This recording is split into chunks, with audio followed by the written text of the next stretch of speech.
Hello, everybody. Hi. Hi. I'm Pam. This is Tasha. Hello. So this is the very first launch of the Coffee, Cancer, and Cocktails YouTube channel. I'm so excited So you're that I'm on first. it. I know. I'm so honored. I do have to tell you, I was so honored. You're perfect. I knew. I just wanted to have you as my first guest. That's so nice. I'm just gonna explain like what is Coffee, Cancer, and Cocktails. So, I had a Facebook page that we followed my husband's journey with cancer. We called it Coffee, Cancer, and Cocktails because we always had coffee or cocktails. Typically the latter. Yeah. No, almost always. We just followed in a very transparent way John's journey and our journey, because it's a journey together, right? Mm-hmm. And it was crazy and unedited and transparent and very, very real. So yes. He actually passed away a few months ago, and I wanted to keep this whole idea of having, I like to call it real people, real talk with real people drinking really good cocktails. Yes. Because I got a lot of feedback from John's videos, our videos, and how much they helped people because of the very, very real topics and not just the surface level topics. And we really did some deep dives into the whole journey, all the stuff that goes in a journey, a cancer journey. And in reality, everybody has a journey. There's so many journeys. And so what I want to do with this channel is just, in this show, I like to call it, is just talk about different journeys that people are having, because I know that us sharing John's journey helped a lot of people who were going through the same exact thing. So I thought, why just have it be cancer? Let's open it to all kinds of different journeys. So we're going to go into that in your journey with infertility. Yeah, I have a lot of journeys, but that was like a very defining, huge part of my life. That still, I mean, I don't know if I'd say haunts, but it, I mean, I might say lingers. Haunts. Yes, it lingers. It stays with me. Yeah. So I definitely totally get that. So before we jump into that, what are we drinking? Oh, it's so pretty. It looks just like water, and it kind of tastes like water. It's very dangerous. But it is Topo Chico and vodka, and I put essential oil in it. And tonight we have grapefruit, so you can put anything. Oh, that's why it's so refreshing. Sometimes wild orange or whatever. But yeah, it's very good. And it's very light. light. Is mineral water, so it's hydrating. I mean, it's been warmer here. So I feel like today was like a spring type situation. It's good, and it does feel like I'm drinking water. You'll feel great tomorrow. Okay. Nothing happened. Just like nothing happened. All right. So infertility. Well, first tell us who you are, what you do. Oh, okay. I'm Tasha. And I'm your friend. My friend. And luckily, very luckily for me, neighbor. Yes. We live down the street. That's how I we just met. walked down here. In my pajamas. Yeah. On the bottom. Same. But yeah, so I have a lot of jobs, I really do. But I am a fitness instructor, and I teach people about essential oils, and I have 4 kids. Those are my main jobs. Little kids. They're not as little as they used to be, which kind of makes me sad. But they are, my oldest is 10, and then I have a daughter who's 8 and twins that are 6. So I know, it sounds crazy. Like, I see people and they're like, do you know how that happens? Like, are you Catholic? And I'm like, I bought all of them. I bought all of them. It was a process. Yes. But it's just crazy for people to see me that don't know that, like, I had this huge struggle getting pregnant with all these kids. Yeah. Some success story. So let's start at the beginning. Okay. Start at the beginning. Well, just to like explain some of the background, I have one sister and she has 6 kids. She birthed 5 of them in 6 years. So she's older than me, and she and her husband got married young, and her ex-husband, let's make that clear, was in a band, and he was gone a lot. So I was always over there, like helping her with the kids. Like when they were little, I just remember I was over there all the time. He'd be out of town. I'd spend the night. So I loved like her big family and the kids close together in age, and just is very chaotic, but I just loved it. Yeah. So I was like, that's what I want, because it was just me and my sister. So I met my husband, and he's older than me. He's 13 years older, but we got married when I was like, I think I was 30. I was about to turn 31. Okay. And so we were both on the same page. Like, we want to have a baby right away. Yep. Like, we're going to have a baby. And I remember when we bought our house even, I was like, I really want 4 kids. And I could just, like, we could fit them in this house. We really could not. We ended up having to move. But in my mind, before I had kids, I really knew what the hell I was talking about. Yeah, I know, exactly. Mm-hmm. But yeah, so we started trying to have kids, and it, like, wasn't happening. The traditional way. The traditional way, yes. Mm-hmm. And it was not happening. And I was like, what the fuck? And you know what? I'm allowed to cuss. Okay, yeah. Good. You know me. I was like, you know me too. You know me.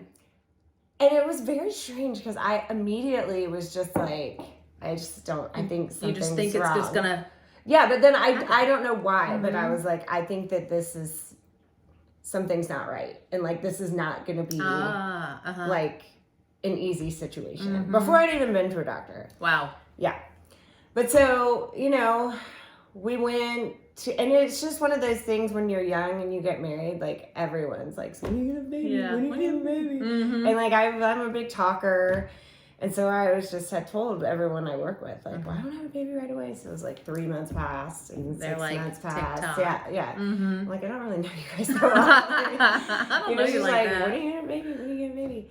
And then, the worst is like, are you pregnant? I'm like, no, I'm just eating a lot. Like, I'm just stressed out. I'm just, yeah. And I was just like, God, it's just devastating. But anyways, so we ended up going to the doctor, and, they were like, well, it's been a while, so we'll do some not some tests. They did like a ton of tests. I mean, you know how medical things are. Yeah.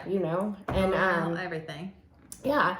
And what was really frustrating is that everything was fine. Really? And they were just like, we don't know, we don't really have an answer. And then they said, like, one of my levels was kind of low, but they were like, it should be fine. And so... Wow.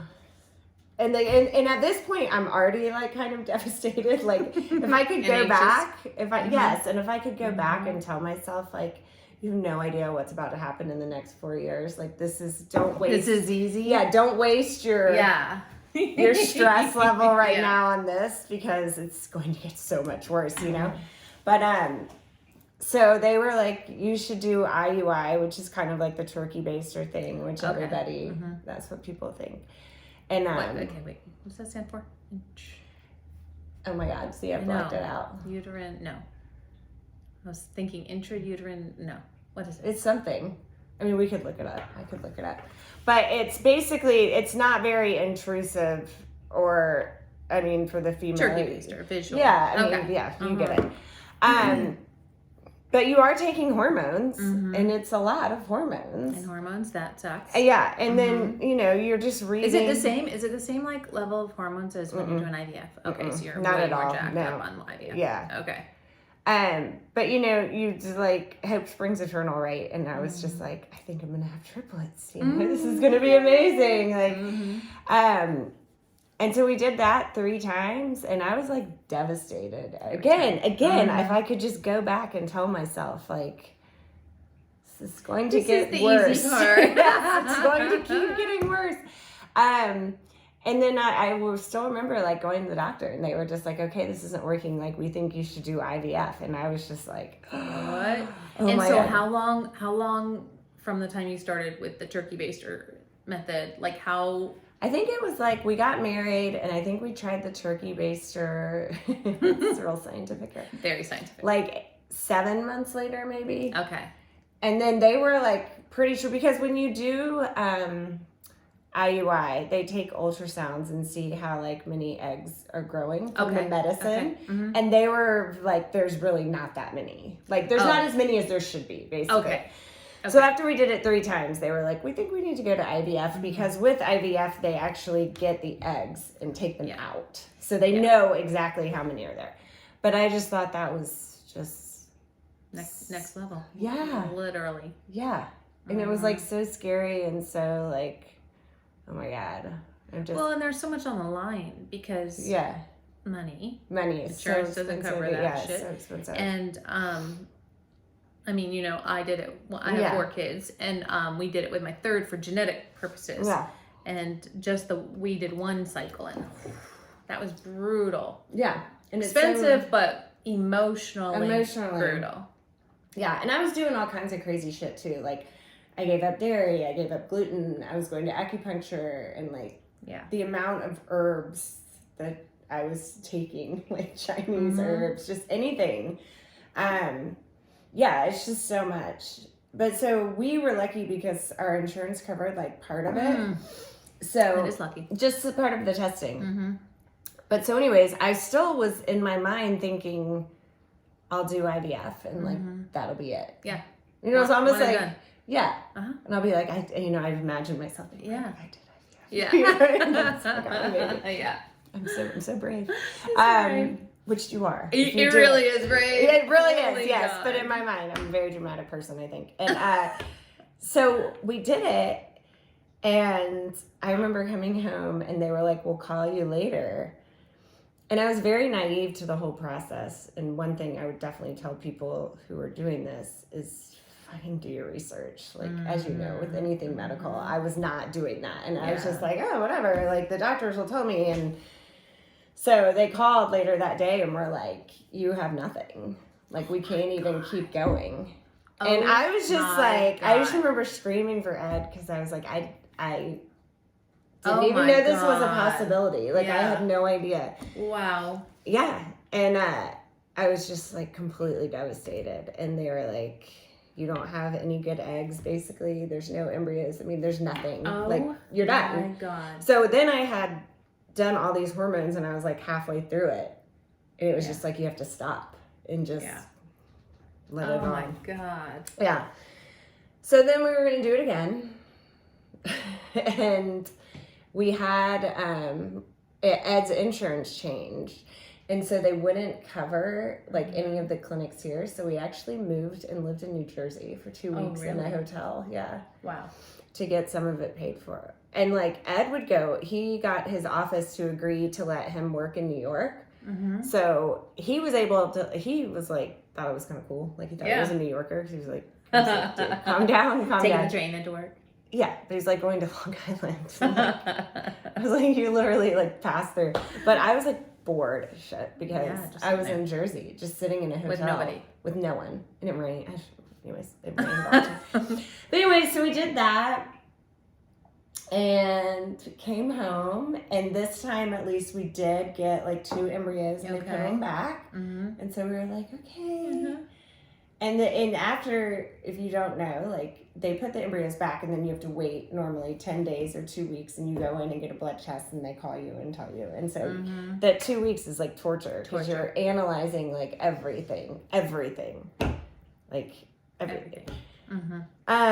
So sat around for that, and then they called and were like, no, it's not pregnant. So it's like, okay. So then we tried again. And so in the meantime, when this was going on, that's when I really started to like, I got in a support group and I started to like research everything. I mean, for lack of a better word, I was like obsessed with it. Obsessed. Yeah, that makes sense though. Yeah. How did you find this support group? So I am trying to remember. I think somehow I searched up for, I was going to go to a counselor myself. I think that's what it was. And I had searched for people who had a specialty in like infertility. And so then the woman I went to ran the support group. Okay. Yeah. Okay. That's so good. But I will say, so the first time I went, there was like 15 women in there, right? And she's like, well, let's just all tell a little bit about their story. I think I was like the 3rd person, you know, that's about to come around. Yeah. Oh, God. Yeah. Oh, my God. I'm like bawling, crying, like just cannot even speak. I'm just like so emotional and just over the top. And I finished, and everyone's so nice, you know, and then I remember her going to the next girl, and she had done IVF like 15 times. She'd had like 8 miscarriages, and I was just like, oh my God. I felt bad that I was like guilty feeling for even being that upset. Yeah. But also like this feeling of just like, please God, shit, don't what if let that's don't let this be me. Oh my God. Yeah, it was awful. And Oh just my the God. whole thing, it's kind of like such a mind. But I'm still friends with some of the girls in there. But yeah, but they were helping me, like, and I remember them asking me all these questions, and I was like, this is after the first time, and I was like, I don't know. And they're like, you gotta go and ask these, and like, get them to do this test and that test. So then it was like, then You're more proactive about for sure. the process, yeah. Yeah. So then we did it a third time. By that point, I was like, here's what I think we should do, and this is the medicine we should use, and like, let's do this test. And I mean, shorten the story, but it didn't work. Oh my God. It did not work. So round 3. Round 3 did not work. Round 4 did not work. So, and we weren't really going to get embryos. So round 5, we had 2 good embryos. And it was like, I remember being Dr. Jefferson was like, yay, this is going to, you know, we feel so good about this, and they look great, and, you know, put them back. And we were so excited. And we had planned a trip to go see my grandmother in Colorado. And I had this whole vision in my mind. I'm like, I had never taken a pregnancy test because I was always too afraid. But I was like, I'm going to do it this time. Because I was supposed to find out there, and then I'll tell Ed, and we'll have this magical moment in Colorado. And I took the test, and it was negative. And I remember texting my support group friends, because we'll talk about this in a little bit, but by that point there was only like 5 of us left out of like 25, and we were coming up with any and every excuse, like, well, we think it's the altitude, like, did you drink enough water? Maybe you didn't drink enough water. Test is negative. Yes, like why it didn't work. And they were just like, calm down, because I had a blood test the next day. And I didn't even tell Ed. I went through the whole day and acted like I didn't know, because I couldn't do it to him. Yeah. It was awful. And then the next day it was negative. Leadville, Colorado. I found out outside of Leadville. And I got out of the car and bought a pack of cigarettes and started smoking right then and there. Because I was so upset. And I was just like, what can I do that like I haven't been allowed to do, you know? So I wonder so all those tests showed nothing was wrong. I mean, they determined finally they thought I had poor egg quality, yeah. So, but nothing definite. And it's very frustrating because, like, after the 5th time we went back, and then they're like, well, maybe it's your uterus too, or maybe. And I was just like, you know what? I'm not going to hear this. Like, could we have more guessing games? Yeah, I know. So, oh my God. We had one more time left. And by that point, Ed and I were both just like done. I wasn't talking to anyone really. There's studies that show like the depression rates of women with severe infertility are the same as people with serious terminal illnesses. I wasn't talking to anyone but my support group. I wasn't even really like hanging out with my family because I was just like, I can't even talk about this anymore. So we had one last try, and How were things with you and Ed at that point? Were they? They were good. He had a lot of stuff going on with his family. I mean, I was very, very lucky that I had a husband that wanted a kid as bad as I wanted a kid. Yeah. Because I know a lot of people through the support group, and I ended up running a support group for a long time after this. That surprised me. And there was a lot of women who basically the husbands after like 1 or 2 times were like, it's fine. Yeah. So, well, especially with the financial. Yes, exactly. Part. God almighty. And it seemed that to be the case a lot of times when the issue was more with the husband too. Interesting. Yeah. I mean, that's a generalization. I had like 10 people. Yeah. But that's. Yeah. Wow. There's a huge sense of guilt I felt. And I'm sure it's your fault. I mean, because I just remember being like, this is, like, you have one job. And like, I can't do it. Yeah. Because like we said, all I ever wanted to be was a mom. That's all I ever wanted to be. So I have like huge, this is my dream. This was my dream. Yeah. I know. But so we were going to do it one more time, and we got a couple embryos. I remember going in there, and it was even the doctors were like, won't see you again. You know? And I was like, yeah. Oh, God. So they put them back, and then I had to just go on with the waiting. And the day before I was supposed to get my test, I remember we were in our old house, and I was in the bathroom, and I started crying, and I was like, I know this didn't work. I feel like I have cramps. Like, and I told Ed, I'm like, I cannot do this to myself. Like, I'm done with this. Yeah. Like, there's only so much a person can take. And so I called my doctor's office, and I was like, I have to come in and do this test right now because I cannot live another second like this. Wow. Like, I just want this to be over. And they were like, okay, well, you can come in, but if it's negative, we'll make you come back. And in my mind, I was thinking, I'm not fucking coming back here. I'm never walking in this place again. Done. So I went and I got a test, and I went to work, and I was just like, you know, researching adoption, and like, we're going to do something else. And we had already started talking to some adoption people. And the phone rang, and I cry every time I tell the story. And it was the nurse. And it's always like, if the doctor calls, it's bad news. And if it's the nurse, it's good news. But I was just so used to it didn't even register. Oh my God. And she's like, it's Karen. I still remember her name. I was like, yeah. And she said, you're pregnant. And I still am going to cry about it. And I was just like, oh my God, what? And I remember I like fell to my knees in my office, and I started bawling, crying. And I was like, are you sure? Are you sure? Yeah. And she kept saying yes. And I don't know what the hell I said, honestly. Oh my God. So I got off the phone with her somehow, and I called Ed, and he didn't even believe. I was crying so hard that he thought that they had called, and he told me later, he was like, I thought that you said like that you had accepted it. And so when you picked up the phone and I was hysterical, he was just like, oh geez, she really hasn't accepted this. And then I told him, and he didn't believe it. Wow. I still don't believe it. So Oh my God. Oh my God. That's so awesome. Yeah. Oh my God. Well, I don't know how you did that many times, because literally the one cycle I did, and we had to wait 5 extra days, I think, because of the genetic part. Yeah. I said to John then, I was like, I will never do this again. It's awful. Like, I hope this works, because I'm never doing it again. Yeah, it's really awful. It's so... But I wonder if it hadn't worked, I bet you would have done it again. Probably. It's like having a baby, you forget all of the pain. But oh my God, it's such an emotional... roller coaster. It's all horrible.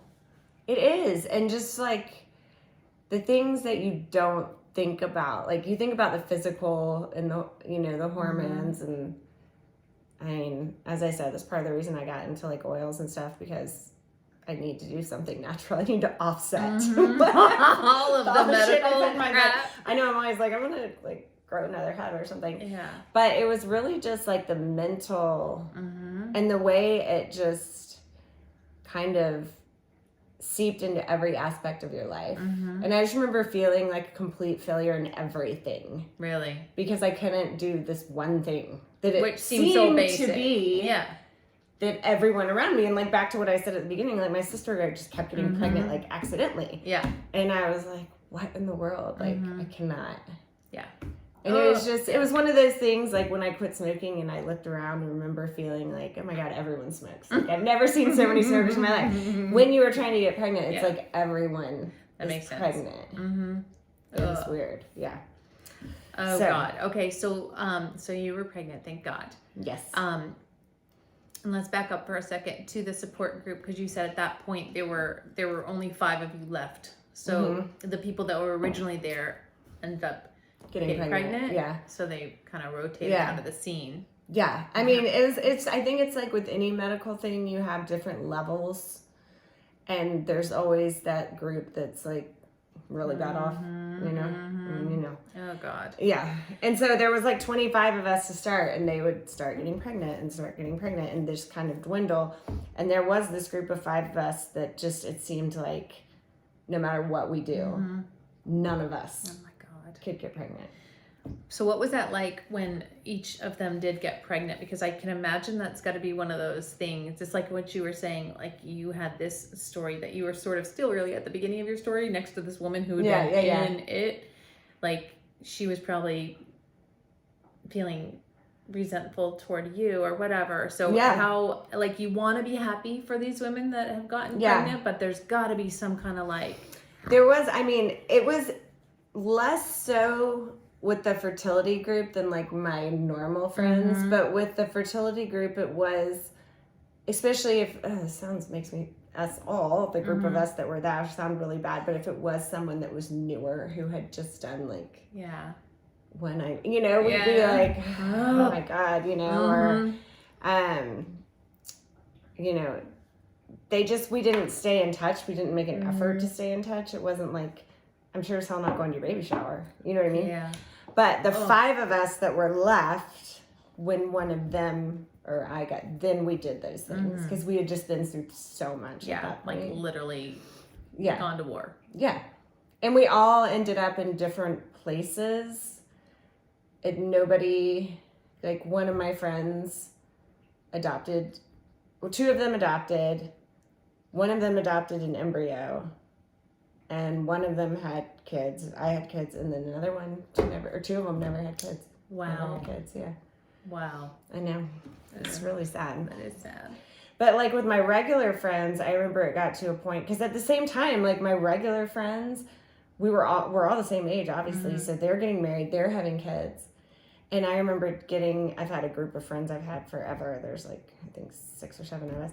And I had to tell my best friends, like, if anyone gets pregnant, they have to tell you, and you have to call me. Because I can't even have an appropriate reaction. Right. And I do remember her calling me and telling me one of our friends got pregnant, and like I won't even repeat what I said because it was so awful. Oh my God. But I was just like, I don't even know who I am anymore. Yeah. Like I'm literally a crazy, I might steal a baby. Like that's the desperation you feel. That's really what it is. Desperation's a good word. Yeah. The desperation and the isolation you feel is like. Yeah, because especially if you're in the, I can only relate from, my own situation, but when you're in a crowd, I remember feeling that after the boys got diagnosed with cystic fibrosis, and I'd be sitting around with people and they're like, you have no idea, my daughter had the worst ear infection. Yeah. And it was like so dramatic, and I want to punch them in the face. Yeah. Like, ear infection? Yeah. Try cystic fibrosis. Yeah. Yeah. Yeah. And I just had such a struggle with that. Yeah. Where I felt like a horrible person, but I could not.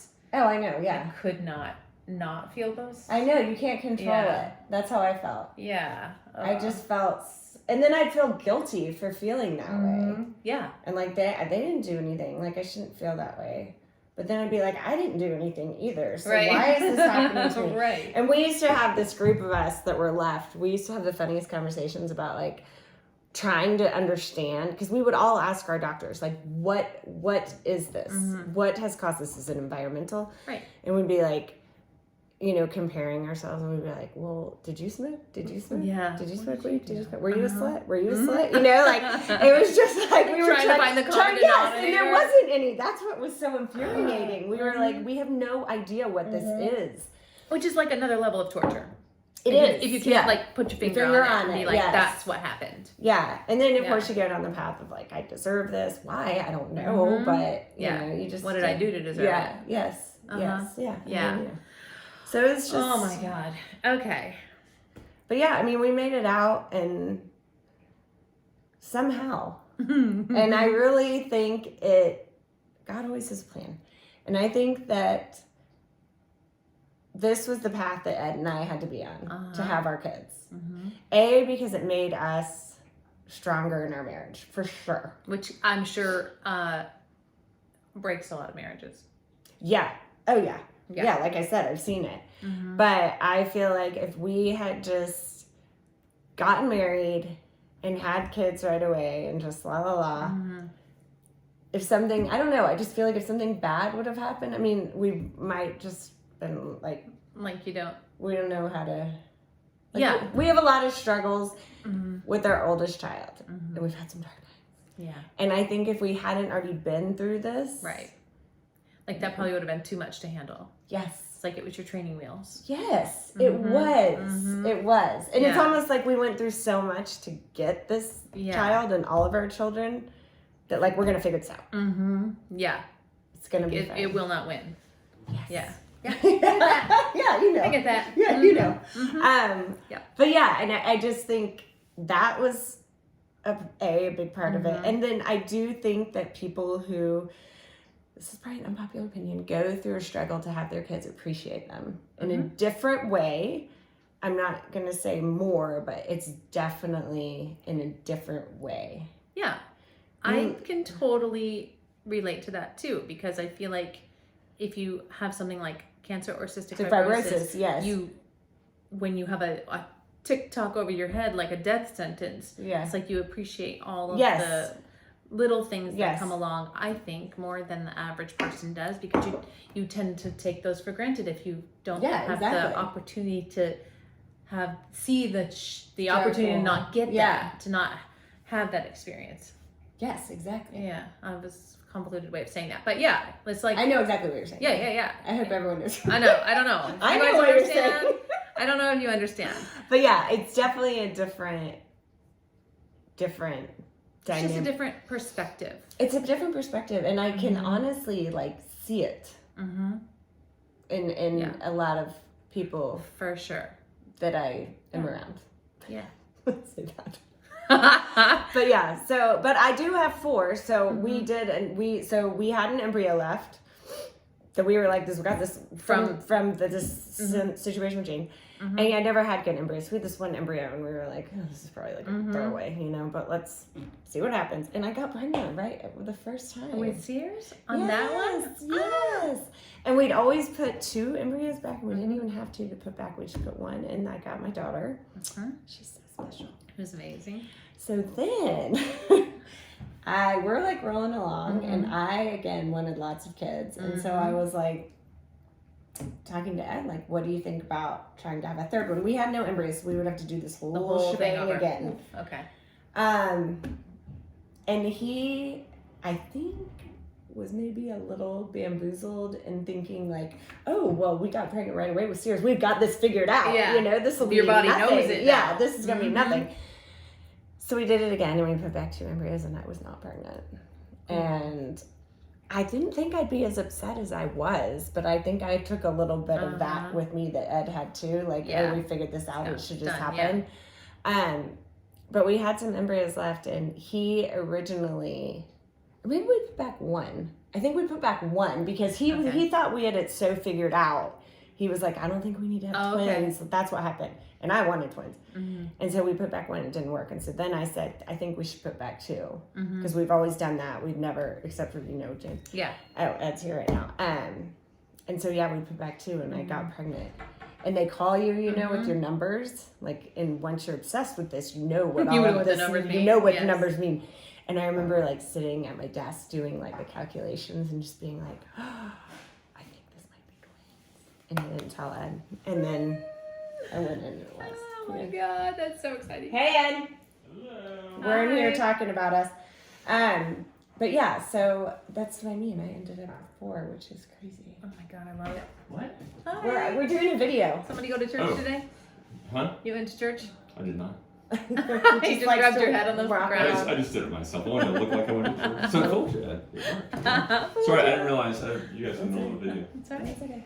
Okay, is it rolling right now? Yeah. Sorry. All right, come on. Sorry.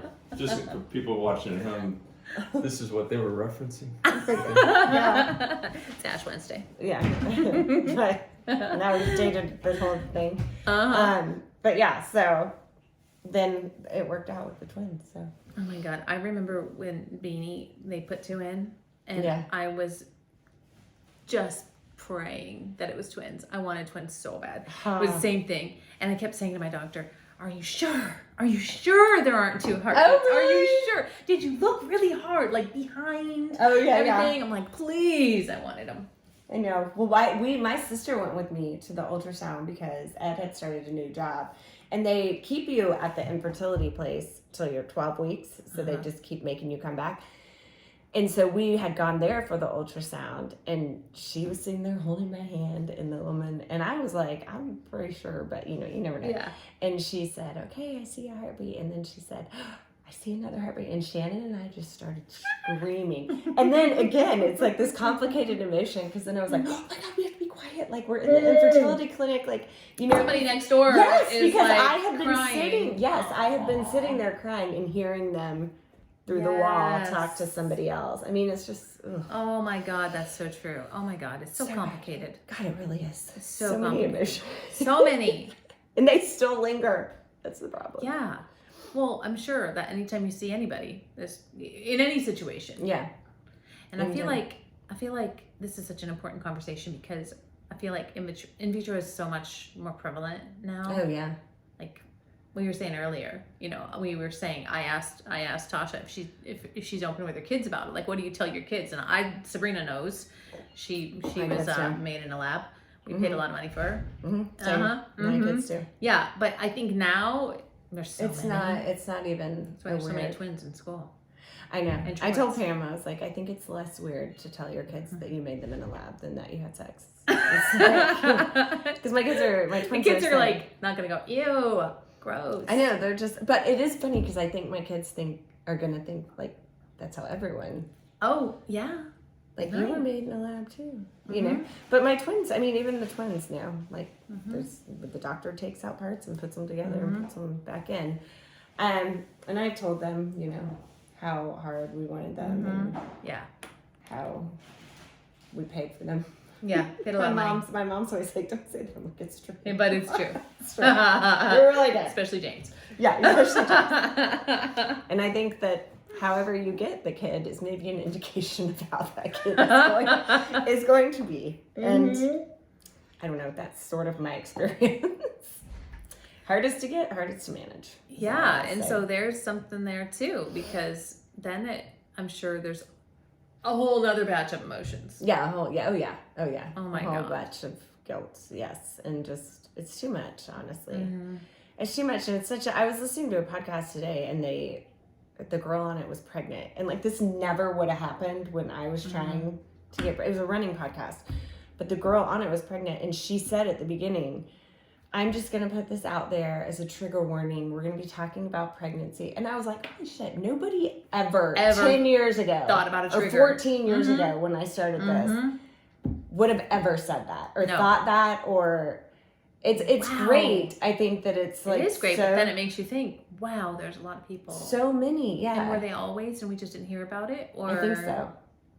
I don't know. I talk to so many people now, and because people always ask me, are your twins natural? Which I'm like, they're lab. I mean, they're human. So, they're human. But the twins run in your family, which is always hard because my dad was a twin. Oh. And I'm so close to my dad. My dad passed away, so I always do say yes, my dad's a twin. But then I don't want it to ever seem like I'm hiding it. Yeah. So then I'm like, but my kids are IVF. Yeah. Like I always tell people because it also gives. And again, it's so prevalent now. It's not as much. But when I first had James, it always gave people the opportunity to say, I'm doing that, or I'm going through that. Because if someone said that to me, then I was like, oh my God, let's talk about it. Yeah, let's talk. Yeah, it's like automatic kindred spirits. Yeah. Yeah. And it's so isolating. So once you find someone else but yeah, I mean, I'm friends with my normal friends now, but for, I would say 2.5 years, like I hardly talked to them. Wow. Because I was just like, I can't be around you. Yeah. They were all having babies. And I'm sure on their end too, because they're probably feeling guilty. It's like they're rubbing it in your face. And it's all just so fucked up. Yes. Oh my God. Life is so fucked up. It is. And then you look at how it all ended. And then it's just like, wow. Yeah. Crazy. Yeah, I know. It was crazy. But we made it out. And I think anyone can make it out. I don't know, like we talked about before, like I don't know if everybody gets like the happy ending, because I have a couple of friends that didn't end up with kids. I think that if you have the husband, luckily, that I had, I knew there was no way we were not. Yeah. Like it somehow. There was no way. One of the things that Ed always said that was so hard is that you had no idea when the end point was going to be. Right. You were just in this awful like space. Yeah. And there was no way to know. There's like, he was like, if I could just see, like, it's going to be 5 years, it's going to be 10 years. Right. Like, I just want to know. Yeah. But I think some people, if you don't have that relationship and you don't have you don't want it maybe more than you can take the pain of it. The pain of it. Yeah. then people make a decision. Like, it's a decision. Like, okay, we're gonna, or the financial is another. I was gonna huge say, or thing. you don't have the means to Yeah. do it at all. Yeah. And that was what, yeah, that's what I should have said first. The financial was a really big part. But it was so frustrating when people always say, well, why don't you just adopt? I'm like, adoption's like the cost of like 4 IVFs. Yeah. Like, it's not like that's some easy answer where you just No, it's not go an easy knock on answer. the door Yeah. and be like, Yeah. I'd like Give a him my baby baby now. Yeah. Yeah. It's just, there Yeah. wasn't, none of it was easy. None of it's easy. Yeah. Which makes it infuriating when, Yeah. you know, there's teenage Yeah. pregnancies or people that really don't freaking deserve to have kids that Oh, are yeah. horrible and should never have it, and they just got them easily. I know. You know who got pregnant when I was trying to get pregnant? Yeah. Jamie Lynn Spears, that bitch. I still remember sitting in my bed and I opened People magazine. I think she was 16. Yeah. She was 16. Yeah. Like And Zoe. I What was was that show? just Zoe like, 101? No. yeah, I don't even remember. Uh-huh. But I was like, Britney Spears' sisters are Uh-huh. fucking pregnant and I can't get pregnant. I don't think she was married. I mean, I don't know. No, she wasn't because she was 16. It was awful. And even Ed came upstairs and I'm like, Like, are you kidding me? and I remember he was just like, just walked out. No, it was just like, it felt like everyone. It just felt like everyone. Yeah, But yeah. of course. And it's like all in your face. Yeah, constantly. Yeah. But I It's mean, too much. it is. But it changes. Excuse me. It's one of those things you go through, as you know, that not only changes your outlook on like how you look at your kids, but like changes who you are as a person. Yeah, and you know, I mean, this could lead into a whole nother conversation, but I was just talking to somebody the other day, and it's some of it's all a whole. I think I'm so fascinated by the concept of resilience, and like Me too. what keeps you going, or what you're like, no, I'm just done, or like you're in the fetal position in the corner. Yeah. I mean, I know my therapist has said to me many times, like, you should be in the fetal position in the corner, and how are you not? Like, how are we you not? all wonder. I mean, you're so resilient and strong. Yeah, and I'm so fascinated by that. But I'm fascinated by whether it's learned or born with. I don't know. But that's a whole other subject. It is, but I think it's born with. I think so too. And I think that you are born with it, and then this is a whole other subject, but I have a whole theory on it, and then God gives those people harder things to deal with, and then it just makes it stronger and stronger and stronger. I can get that. I have a hard time with that though, because I'm like, why? Like, till what end? Like, when does that end? I feel that way in my own life. Oh yes, Like, I know. how many- My how sister much? feels that way. Yes, yeah. How much do you have to deal with that to reach the end of enlightenment, or wherever it is the end is? Yeah, I don't know. I don't know. I don't know either. I just say, in my next life, I better be on a goddamn island drinking out of a coconut. Yeah, you better. You better Seriously. be. Yeah. Your whole Don't family. wanna do anything Your whole else. family, yeah. Live on an Smooth island. sailing. That's what I'm thinking. That's what I'm earning my wings for. Yes. The island. The island. But and the yeah, you cocktails. are the most resilient person I know. And I don't know, but I do think that it has, you have to be born with it or it would break you the first time. You know what I mean? Yeah. And I think a lot of people are broken Yes. the first time.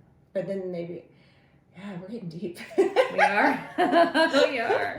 Yeah, some people are. Yeah, you're right. They are. That's true. Fascinating. I want to do a Maybe I we wanna do need to a have study. talk about this one time. We do. I'm fascinated by it. I know, I am I really too. am. Okay, so we talked about support groups and your friends and the last man standing in the support group, your final five. Yeah, the final five. The final five. I know, and I wanted to write a book and call it the final five. Really? Well, it was going to be called Six because I said there was 5 of us. It was me and 5 other girls. Oh, yeah. So it was going to be called The Six and talk about all of our stories. That would be a good read. It would, but I'm not a very good writer. I know. I feel like that. People tell me all the time I should You write should a book. write a book. I'm You like, should get a I need a ghostwriter. ghostwriter. Yeah, 'cause I'm I not would reading need a anything. ghostwriter too. Yeah, I'm not. I'm good not at it. reading anything. I mean, writing anything. I read a lot. Me I'm too. not writing. It seems easy, but then when you try to I do know. it, It's just organizing my thoughts. Can't do it. Yeah. So we talked about, I'm looking at my notes. We talked about how it affects your marriage and other relationships. Now, you said something earlier when we were talking about how you found it hard to even hang out with your own family, and we touched on that a little bit. Yes. Being around Shannon and all of the Shannon's kids. my sister, yeah. Yeah. Well, yes, there was two, that was like twofold. One, my sister and her ex-husband decided to adopt right as all this was going on. Just to adopt. And that was really hard for me. It was really hard because I was like, now you're gonna have 6 kids. And I still have none. Have one. And I just remember telling my mom, I think it was like October. It was literally like right after the 5th IVF failed that I found this out.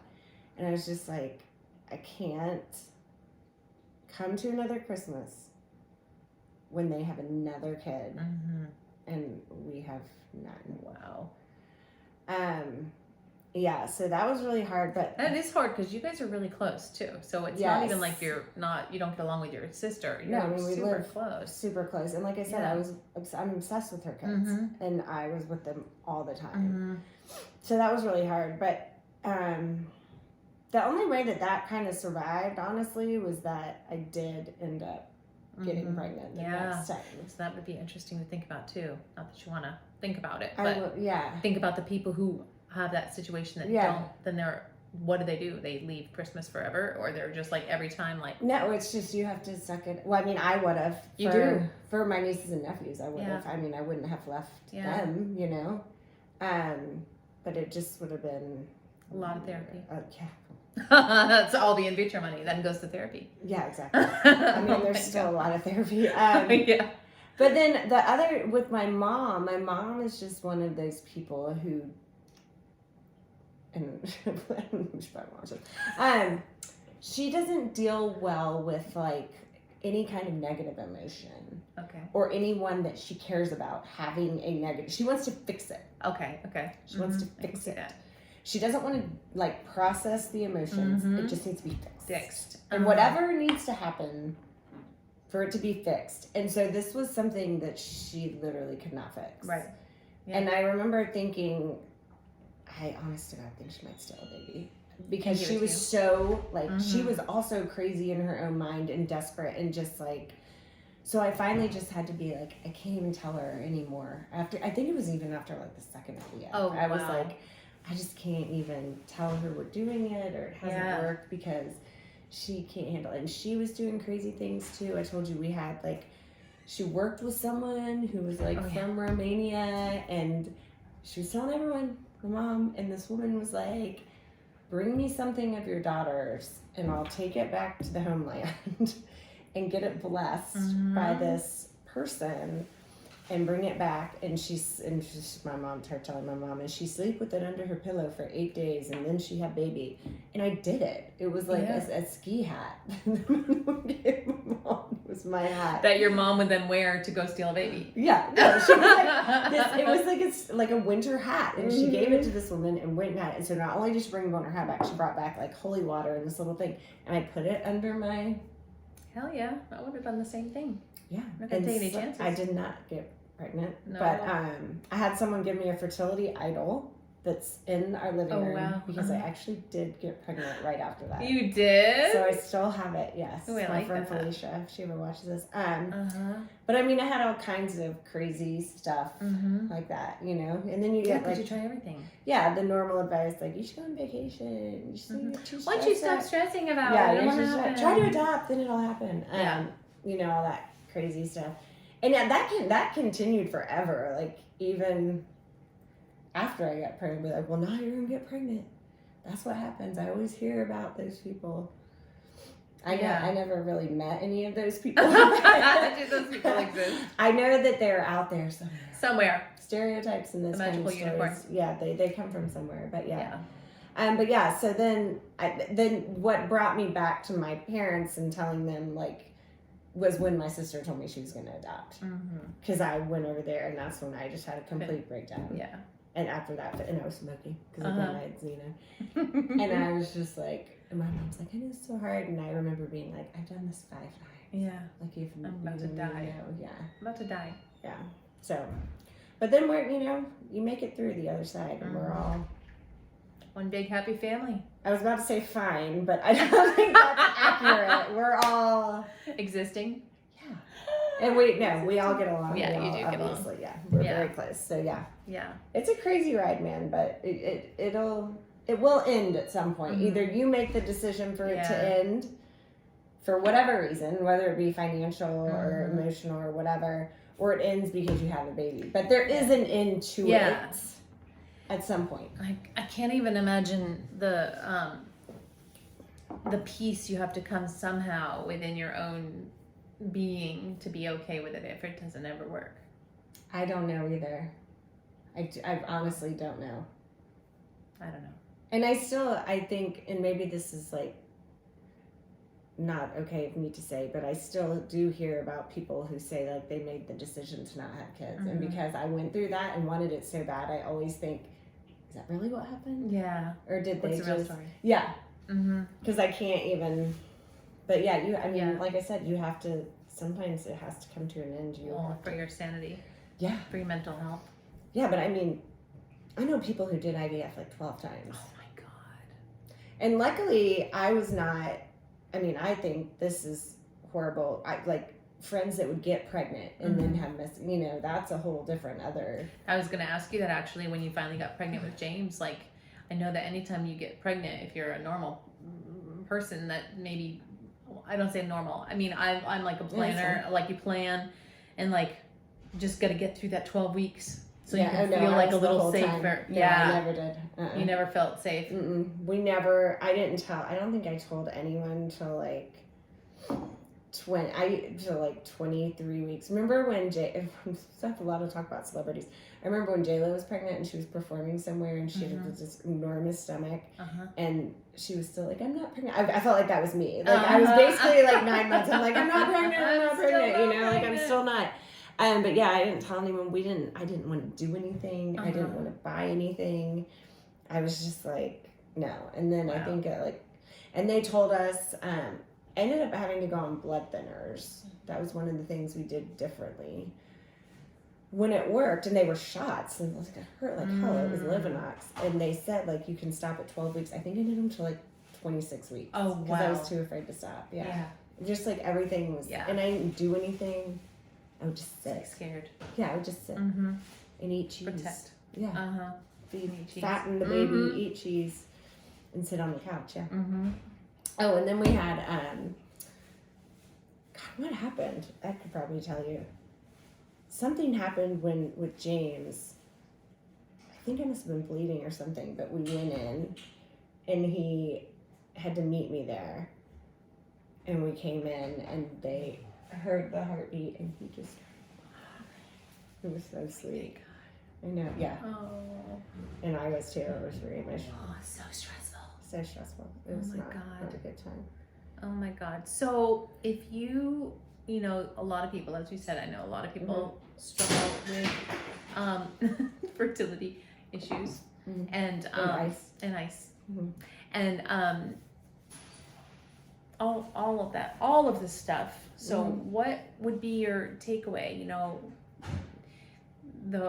was telling you the other day, the point of these is like any kind of nugget or morsel that can make somebody just have a little light bulb moment or a morsel of hope or something you wish you knew that you could I wish pass I knew on. that there was an endpoint and that that it would either be up to me or not up to me, but it would end. Because when you're in it, you feel like this is never going to end. This is never going to end. When is this going to end? How is this going to end? Yeah. And I think like even for my two friends that didn't end up with babies, there was an endpoint for them. And just knowing, keeping in your mind, if you really, if you have a supportive husband, which hopefully people do, and, you can withstand the pain. That's basically what it is. Just living in pain. Living in pain. It is living. It's like so much of, because in vitro is painful anyway, but the emotional pain, far outweighs it all. If you can withstand it and keep doing it or whatever, there will be an end point. Just keep going. Just keep going. Oh my God. It's like my tattoo. It is. Yes, it's That's right. life motto. Life motto, yeah. Keep going, and when you have your baby, it will be 5 million times more awesome than the lowest low you ever felt. That is true. Yeah. That is true. So, That's good. yeah, and I think, and I mean, like the other things that people should, I mean, I should have known, do tons of research, be your own advocate. I hope with the state of our healthcare system, I feel like, and maybe this is delusional, but I feel like people are taking a little more proactive approach to their health in general. Yeah. Because you get so little. Yeah. You know, your 2 seconds that you Yeah. have, and I think historically people have expected the doctors to be the end all be all, and I mean, you can't expect that. no. They are too damn busy, Yeah. and science is evolving so fast. Yeah. They can't know it all. Like, it's up to Yeah. us to know. I will say, like, going from with James, I had these kids at the same clinic. Like, the difference between going in with him and going in with the twins, how busy it was, Which was insane. how much time?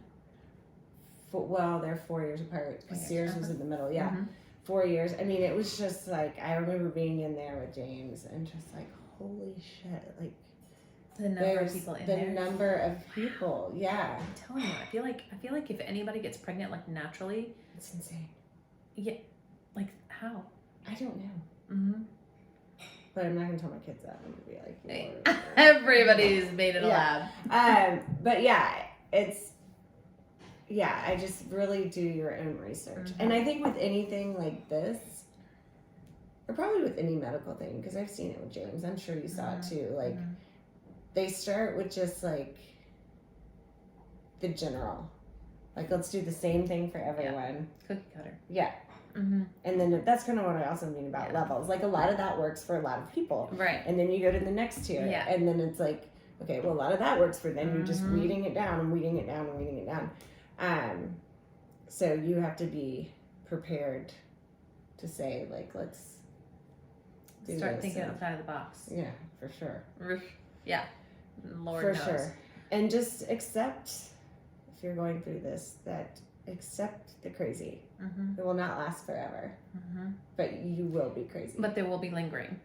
Yeah, there will be, but in a like more sane way. Like, I wouldn't Mhm. ever go and steal a baby. You know what I mean? Like, Right now. right now, because I have my own. But I just mean, there were times. yeah, yeah. Yeah. It'll be linger. But I mean, when I say like accept the crazy, like doing things like, if I make this slide, I'm gonna get pregnant. If I don't make this slide, like stuff, yeah. Just like crazy. Yeah. Like, you're just looking for anything. Yeah. Any glimmer. Yeah. Yeah, that's exhausting. Yeah, and don't take too many Chinese herbs. Oh my don't God. take too much road trip. But yeah, that would be it.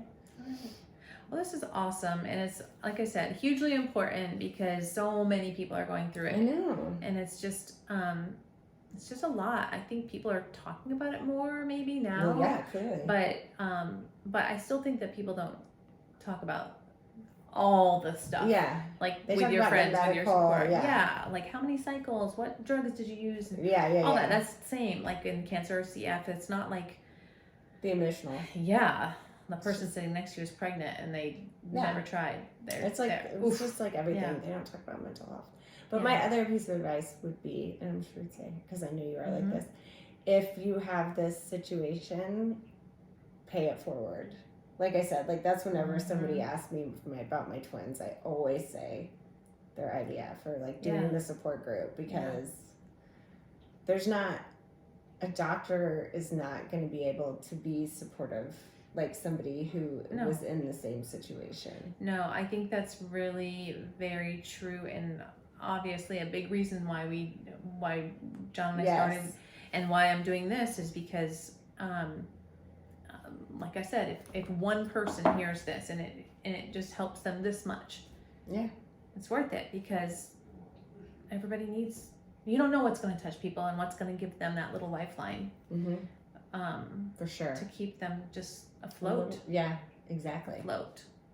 Well, this Gotta was fun. stay As afloat. always. It's Well, fun in a thank weird way. you. I know. Cheers. But I love talking to you.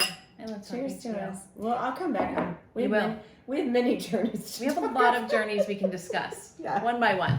One by one. Well, thank you, Thank everybody. you for asking me. Yeah, thanks for coming on and thanks for watching. Yes, and, thank you. Yeah. Tune in to the next one. We don't know what it's going to be, but It'll be fabulous. it'll be good. All right. Bye. Bye. Make it up.